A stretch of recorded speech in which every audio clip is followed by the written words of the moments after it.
Hello lovely people, how are you all doing today? I'm going to get on as we talk. Yeah, how are you all? I hope you are well. I am about the same, well no, improved since I had all the antibiotics and steroids and stuff. I'm just going to cut my hair, hence having my hair down for a minute. I haven't cut it, oh my goodness, it's all the way down there. I haven't cut it since I think about January. Yeah, the antibiotics, steroids, etc., they seem to work a treat in terms of, you know, nighttime, the coughing and the wheezing, etc.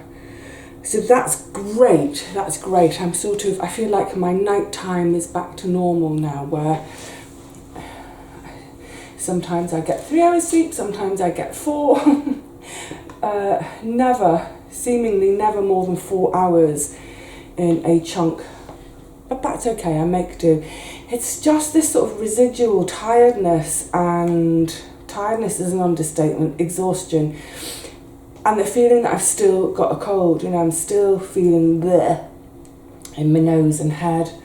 But, like I said, you know what, at least I don't have that whole kind of coughing, wheezing nonsense going on, thank goodness. So, just playing a little bit of catch up today. I've got a great long list, a long admin list on my pin board, and I'm slowly trying to tick things off. And a lot of it's to do with the flat. A lot of it is when I suddenly think, I just looked at the lighting today. I look a bit ghostly, don't I? Not a good look, Vivi. Get on with it. Yeah, there's sort of, there just seems to be sort of like this sort of continual need to answer questions, and every now and again I think of a question. So yeah, great long admin list, but part of the admin list, right, I'm just going to concentrate for a second.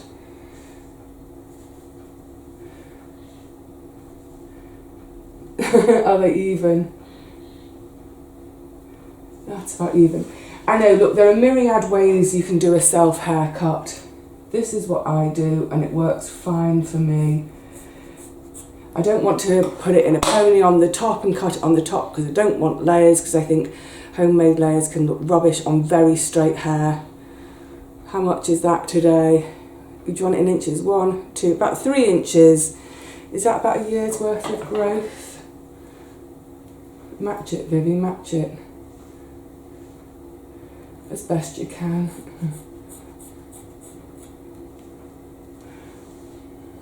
That'll do.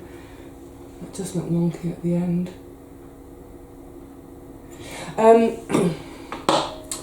Sorry, I just had to concentrate for a minute. That's better. Yeah, so this great... Yay. I'm looking in the viewfinder so I can see it. Yeah, that'll do. Yeah, this never-ending admin list that's to do with buying and selling. But of course, other life goes on as well. So, for instance, later this afternoon I'm going to be making a video. Well, I'm making a video with you now as well, but later this afternoon making a video. So this morning, admin. So one of the things I'm going to do is, I actually had these come through the door. I'm going to ring up today to hopefully get put some dates on the calendar for folk coming over to give me quotes for my removals costs. These are 2 local companies who've sent me in the post, and I'm guessing what they do is they watch the estate agents, they watch to see properties that are selling. And once they see a property is under offer, then they mail that person to say, looks like you sold your property. Do you need a removals firm? And normally when something comes through the door like this, when someone's approaching me rather than me approaching them, I kind of don't like it. It's like, don't try and sell to me. But in this instance, I read the blurb for both of them. They are family-run businesses. They're both members of the British Association of Removers, BAR. They've both got a decades-long track history. So I thought, yeah, actually, I'm going to give you both a call. So I'm going to call them shortly and see when I can get them over to come give me a quote. They might try and quote on the phone. But if they try and quote me over the phone, I'm just going to sort of have to emphasise, look, this is up a lot of stairs. There's a lot of stairs here. That's one thing. But also, I know it's a studio flat, but it's actually a big studio flat. In terms of square footage, it's bigger than a lot of one-bed flats around here. So I might sort of emphasise that to them, the square footage of this flat, rather than it being a studio, because I don't want them to think they're just basically going to be packing some clothes, a couple of pots and pans and a bed. It's more than that. Also to mention the grandfather clock, because that will need some special handling. So I'll get that done. Something else I've got on the way in the post, and I'm hoping it's going to arrive today, is it's a little gizmo, that's how I'm going to describe it, a gizmo, to my stills camera. So I have two cameras. I have this one that I'm talking to you through, my video camera, and I have my stills camera, and I use the stills camera for photographing shop stock. Now, if you remember, when I got the new computer doesn't take the big camera cards, it only takes the micro cards. So I was able to buy a new micro card for the video camera. So it's like the big old card, and inside it's got the micro card, so it's no problem. With my camera, if you remember, I was sent, oh my goodness, sorry, I can't remember your name now. Sorry, there's been so much going on, my brain's not holding information at the moment. I was sent a load of little micro cards and the device to put them in to make them the big old size to try my camera. My stills camera won't accept them. So I've been photographing shop stock with my video camera on its stills setting. However, it doesn't really like doing close up. And so often I like to get in really close with an item so people can really see the condition. But also things like with books, photographing an open page in the book, I want it to be crystal clear so you can read a bit of the text, see if it's something you might like.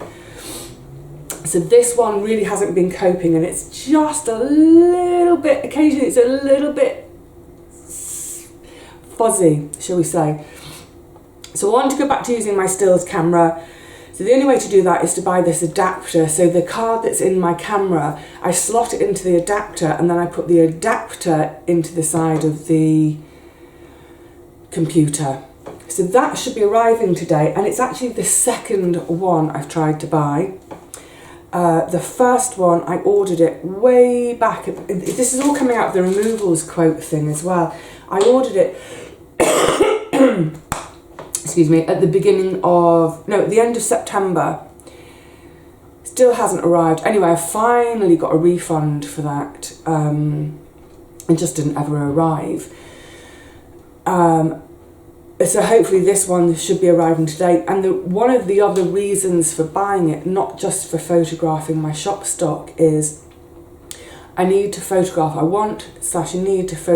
all of my personal books before the move for insurance purposes. So I don't know that I'm going to do every single one of them individually.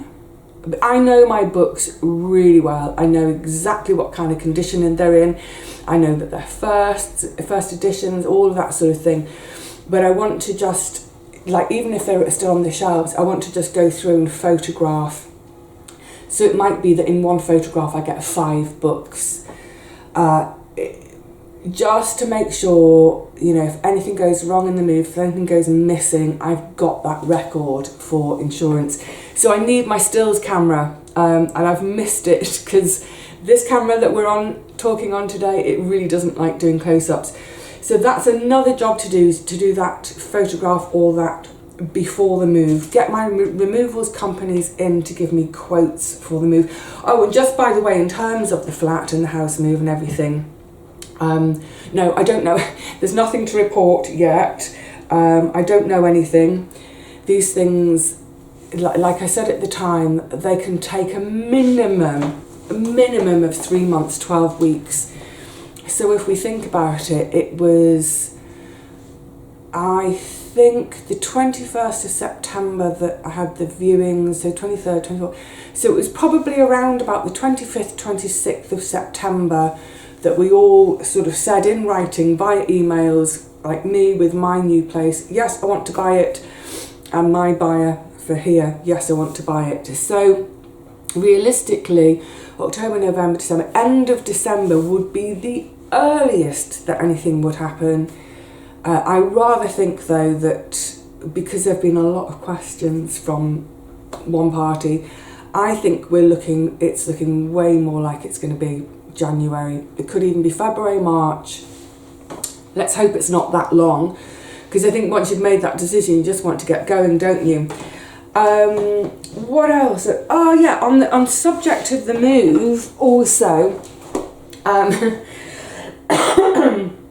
I've got my new slippers on. Oh my goodness, they are gorgeous. They are so cozy. I'd lift my leg up to show you, but I'll knock my knee. But I'm not going to throw them now. My old slippers, excuse them, they look a state. Can you see? Look, a massive split in the side. So when I'm wearing them, I'm showing off a bit of side toe cleavage. It's not attractive. And yet inside that's some orthotics, because it seems like I always have a bit of plantar fasciitis going on, as well as wonky knees. It just hurts to walk. Simple as that. So yeah, I've got orthotics in the bottom. I'm not going to throw them out though. I'm going to keep them, because then when I do move, because of course, you know, they're solid on the bottom, I stick them by the back door. Yay, I'm going to have a back door. I'm going to have a back door all of my own. Yay. Yeah, I thought, well, I might as well keep them, and then I can use them to slip on to go into the garden when it's inclement weather. I mean, if it's really inclement, I'd put wellies on, but what I mean is in the winter. Obviously in the summer, I'll just be barefoot, and that's the joy of having your own garden, isn't it? You don't even need to get dressed, you can just go out in the garden barefoot and enjoy it. But also on the garden, on the subject of the garden, let's assume that everything goes according to plan and I actually end up in this little flat that I'm hoping to end up in. I know it came up when I made that soup with the swede and the turnip, and folk were saying, oh, you know, how easy turnips are to grow. When you've moved, Vivi, you can grow all your own turnips and all your own swedes. The garden is minuscule. It is tiny. Room for a table and chairs and a couple of pots. That's it. So I'm just letting you know. So I don't want people's expectations to be too high. I don't want people thinking, you know, there's going to be beds where I get my fork out and I'm digging over my beds and whoa, yay, creating my own kind of allotment within a garden. No, this is a little town, city backyard type garden. It's tiny, but it's still enough for me to get a bit creative with. And more than anything, it's just somewhere nice to sit out, and I've got this sort of, how to describe it. I don't want to describe it too much in case it all doesn't happen, but it's kind of higgledy-piggledy out the back with other people's roof lines and backs, and yeah, it feels quite secret. It's cute. Yeah, it's very cute. Oh, please let it happen. So yeah, keep my slippers for my new back garden. Great. Make those phone calls in a second. Oh, I can tick off. Cut hair was on the list. Cut my hair. It's been on the list for ages. I can tick that off now. Yay. Also, oh yes, just I brought this out to remind me, my Wild deodorant. Sorry, excuse me. See, there's still something going on. Yeah, the Wild deodorant. Do you remember a few weeks ago I was saying how my favourite flavour scent is the candy floss? Lovely. And the only place I've seen it is Superdrug. And they've never had it on sale. I look, every time I walk past, and pretty much whenever I go to the post office, I walk past and I can see through the window, I can see that little bit of shelving. I can see if there's got any of those bright pink stickers there, which would alert me to the fact that they're on offer. They're never on offer. So they're a bit of a, so at £6, they are a once every now and again treat. It's daft to pay that when the others are on offer so frequently. Anyway, I just don't like the others as much. There was one other smell that I really liked, and it was the very first one I tried when I got this as a sample kind of box offer from direct from Wild back in February, and it was called Purple Rain, and it's one of its, I can't remember the two scents, but one of them is patchouli, which I love. I love those dark woody notes, cedarwood, sandalwood, patchouli. I love all of those. And they suit me, they suit my skin. Used it, loved it, and I would say it's on a par with Candy Floss for me, but I've never seen it again. So I'm just mentioning it in case for any of you it's your favourite smell and you've never seen it again. Holland and Barrett have it. Online, I don't know about the shops, but online, I don't have one near me to pop into. Now, I needed to get a couple of other things anyway. Excuse me. I feel like I'm back to having an issue with talking. Yeah, I needed to get a couple of bits and pieces of other stuff anyway. So I thought, oh, I'll check out their deodorant. And every time I've looked at Holland About, they've had an offer on the Wild deodorant. So maybe they just have permanent offers. And this one was a 3 for 2. So you choose 3, you pay for 2. So they would normally be £6 each. So it would normally be £18 for 3, but you paid 12. Great. The postage is now on £4. So that's putting you back to 16. So it's still a £2 saving. And I'm not being promoted, by the way, by Holland and Barrett. You can promote me if you like, Holland and Barrett, by giving me free deodorant every month. And actually saying that, if you do a subscription, I think you can get it even lower. However, because I was buying other stuff, I thought, well, this makes it well worth it for me. And they got the Purple Rain. And then I saw in a sort of slightly smaller print underneath, exclusive to Holland and Barrett. So I'm wondering if, I did speculate about the Candy Floss. Is it exclusive to Superdrug? Maybe it is. Never seen it anywhere else. The other day when I went into the big Saver Centre, part of that whiz around, I just quickly whizzed to look at deodorant, and they didn't have, they had cotton fresh, and that one's everywhere, but no offers. Anyway, so Holland and Barrett seem to have this permanent offer on Wild deodorants, and what delights me is it includes my joint favourite with Candy Floss. So I've ordered some. Good. I don't know when that's arriving. Look, I always prefer to go in person to a shop, partly because I like interacting with other human beings, but also because then I'm not waiting on a delivery. Like today, I think that camera card adapter should be arriving. However, that should just slot through my letterbox. Also something else. I'm just starting to get back into reading a little bit, as our nights are so dark now. And I've just sort of almost read this one. Why Can't We Sleep? Darian Leader. I have struggled all my life with sleep. What I've come to realise more and more, as you know, the further into adulthood I travel, but especially I think since quitting normal work, as in I work for myself, I work from home, I work to my own schedule, and I work long hours, I work really hard, I just don't do it 9 to 5. So what I've come to really realise, and this book has helped cement it for me, and it's not exactly a light bulb moment, but it's a moment of, you know what, yeah, stuff it, I'm different. Let's champion our differences and let's enjoy being different. I just sleep differently to what I'm told by media, whatever, is normal.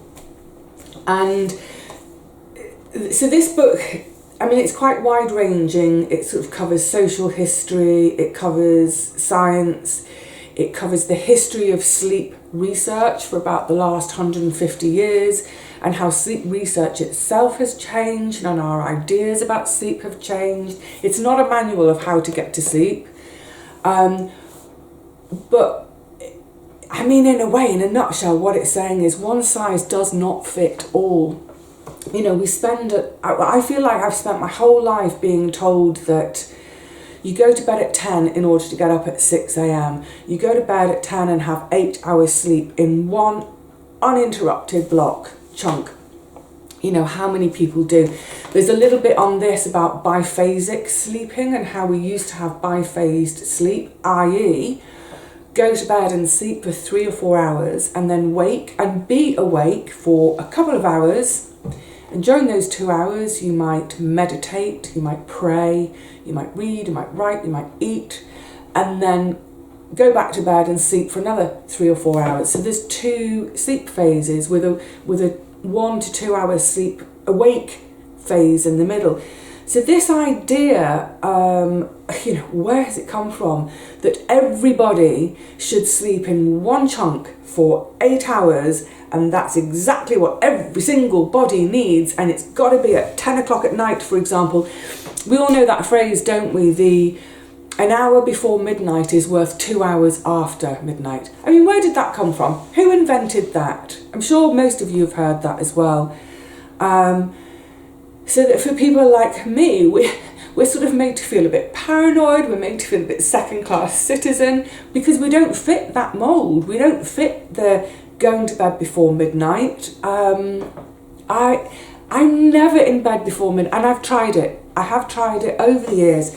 I've tried all sorts of things in order to become normal, in order to fit in with everybody else.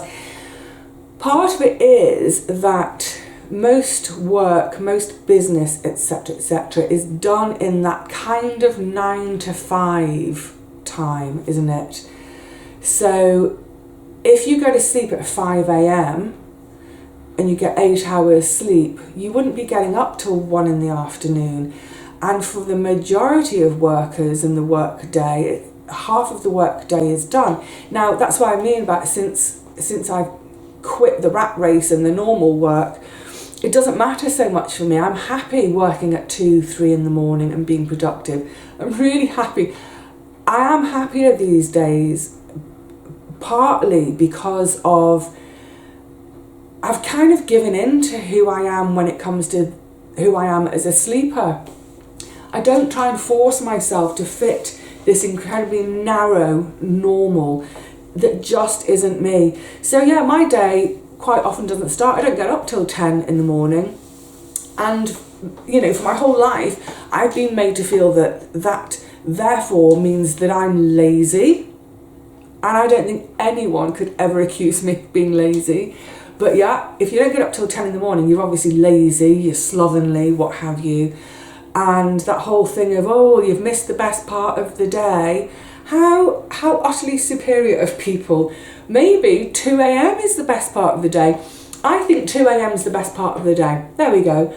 But I don't impose that on morning types. You know, if someone goes to bed at 9 or 10 in the evening, I don't have a go at them and say, oh, you're missing the best part of the day. Just let them go to bed and let them go to sleep. Let me sleep when I want. So anyway, back to the book. I don't recommend it. Oops. I found it a little bit, I found it a bit boring. I just didn't, it wasn't boring enough to send me to sleep. Yeah, I just didn't really engage with it. It's quite dry, and I think, how much did I read? I read about just over a third of it, getting on for half of it, and I didn't feel like I was learning anything particularly new, so I've actually stopped reading it. I'm not going to bother. Life's too short to read books I don't care for. I've moved on to something much, much better. But what I am glad of for having picked it up was just that kind of, almost a sort of a reassurance to me, to have the confidence in myself to say, you know what, I'm going to put my hand up, I'm different, I'm not like you, don't try and mould me to be like you. If I live differently in terms of my clock, if my clock is different to yours, that's okay. It's just given me the confidence to say the way I live is okay, and it's perfectly good for me. It's the way it works for me. You know, I saw something the other day coincidentally about delayed sleep phase people, where it seems that a lot of people, a lot of my friends, they do start yawning at 9, 10 at night, and generally they'll be in bed by 11 o'clock, and I'm not having a go at any of them, so therefore please don't have a go at me. But yeah, in terms of delayed sleep phase, this is people the onset of that sleepiness is much, much, much later. So for me, it's at least 2 in the morning, and it can be even later than that, 4, 5 a.m. And so I was delighted to read the other day a list of delayed sleep phase people, including Churchill, never mind, but, one of my heroes, Barack Obama. Barack Obama was a 4 a.m, 5 a.m. person, just like me. I knew he should have married me, not that Michelle woman. Coincidentally, Michelle Obama is an early to bed person, so I'm kind of like, they must only spend about 2 hours in bed together, because by the time he's coming to bed, she's kind of getting ready to wake up, start her day. Anyway, interesting to a point, but I think what's more interesting is to reflect on just how big business sleep is these days. You know, you think about adverts, how many mattress adverts do we see all the time? I don't remember when I was a kid, or in my 20s, 30s even, seeing so many mattress adverts. And it's all about, it's almost sort of saying to us that our quality of sleep is something that we're going to be judged on. You know, judge me on my work, judge me on my entertaining skills when I cook dinner for friends or whatever. But now I'm being judged on my sleep, and I'm not doing it good enough. I'm not doing it properly. That's the kind of inference that I'm doing something wrong, and I need to try harder. You must try harder to do good sleep. It's crazy, isn't it? So all the mattress adverts, but even things like all these different sleep apps on watches and phones that will monitor your sleep. So when you wake in the morning, this device will tell you how rubbish your sleep was. And so we start fretting about how rubbish our sleep is. And I think we've come so far away from just being in tune with ourselves. And obviously work does affect that. If you have to get up in the morning to go to work for someone else, you've got no choice but to set the alarm for 6 o'clock in order to get up and do your bits before you commute to work, whatever. But yeah, I feel like, you know, we're all this interference about sleep, about, you know, being told, do this mattress, do that mattress, all these different mattresses, get the gadgets, monitor yourself, be in bed before midnight, do 8 hours. No, leave me alone. When I'm tired, I will go to bed and sleep. I mean, sleepy tired. I mean, I'm tired right now, and that's just because of naughty viruses. But when I'm sleep tired, I will go to bed. I don't want to set an alarm clock. I want to wake up when my body decides it's time to wake up. And if that's at 12 noon, so be it. I'm still productive because I'm being productive at 3 or 4 in the morning. I'm not lazy. Anyway, yeah, interesting to have those kind of thoughts provoked. But as a read, yeah, I boring. Don't recommend it. This is going straight back to the charity shop from whence it came. They can sell it again to someone else, and someone else can read it and think, no, that's boring. Give it back to the charity shop. And so it goes. Right, what's next? Let me have a little think. Oh, I think living room next. Okay, we're not going to go into the living room because I realised I've been as usual, yapping for ages, and yeah, I really must get on with these phone calls. But one of the other things I'm going to do next is going to rejig where I rejigged furniture for staging, so I can rejig it back. But also, if you remember, I filled my wardrobe with garden stuff. It's like boxes and boxes of garden stuff, and I've only got space for about, how many hangers have I got in there now? Maybe 8 or 10 hangers. And at the moment, most of them are my summer dresses. I couldn't bear to put them away, but it's silly. So that underbed storage that I bought, which worked absolutely perfectly well for me in terms of hiding stuff, for staging. At the time when I did that, of course, it was August. So what did I pack away? I packed away winter clothing. And so I need to just pull that out from under the bed and swap out. My summer dresses can be stored, get the winter clothing out. And I kind of thought about doing that today last night, because as I was curled up on the sofa, my book is sitting there waiting for my reading session tonight.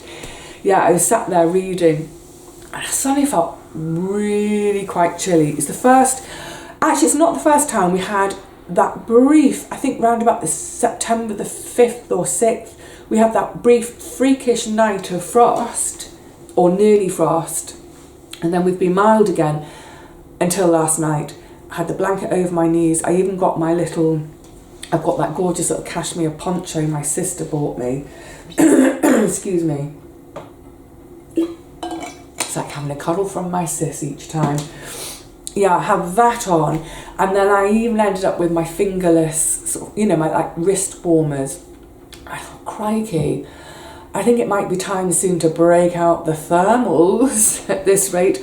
My number 2 thermometer thermals, not my number 3 thermometer thermals. And then that's when I thought, actually, there are some tops that they're sort of thicker.